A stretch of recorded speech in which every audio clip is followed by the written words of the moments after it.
கலைவாணி கல்வியியல் கல்லூரியில் சாந்தலிங்க ராமசாமி அடிகளார் நூற்றாண்டு விழா. கோவை கலைவாணி கல்வியியல் கல்லூரியில் நடைபெற்ற சீர்வளர் சீர் சாந்தலிங்க ராமசாமி அடிகளார் நூற்றாண்டு விழாவில் ஆன்மீக பணியில் தமிழ்மொழி ஈடுபாட்டில் அவர் செய்த பணிகள் குறித்து நினைவு கூறப்பட்டது. கோயம்புத்தூர் முதலிபாளையம் எனும் கிராமத்தில் எளிய வேளாண் குடும்பத்தில் பிறந்தவர் சீர்வளர் சீர் சாந்தலிங்க ராமசாமி அடிகளார்.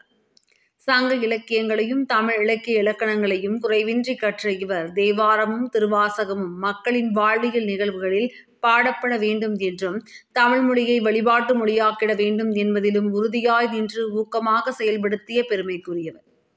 இந்நிலையில் இவரது சிறப்பை போற்றும் வகையில் சாந்தலிங்க ராமசாமி அடிகளாரின் நூற்றாண்டு விழா கோவை மதுக்கரை பகுதியில் உள்ள கலைவாணி கல்வியியல் கல்லூரி வளாகத்தில் நடைபெற்றது.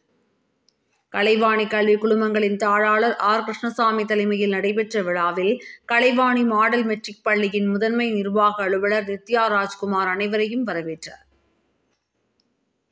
கலைவாணி கல்வி குழுமங்களின் இணை தாளாளர் முன்னாள் கல்லூரி கல்வி இயக்குனர் முனைவர் கி. குமாரசாமி சிறப்புரையாற்றினார்.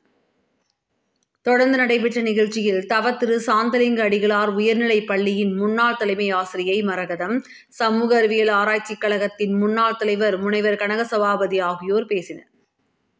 நிகழ்ச்சியில் கலந்து கொண்ட முக்கிய விருந்தினர்கள் சாந்தலிங்க அடிகளார் தமிழ் மொழியின் மீது கொண்ட பற்றையும் ஆதின தலைவராக இருந்து தமிழ் மொழியை வழிபாட்டு மொழியாக்க போராடி அதனை செயல்படுத்தி தமிழ் மொழி வளர்க்க அவர் செய்த பணிகளையும் போற்றி பேசினர். நிகழ்ச்சியின் இறுதியாக கலைவாணி போலீஸ் அகாடமி அனு பிரசாந்த் நன்றியுரை வழங்கினார்.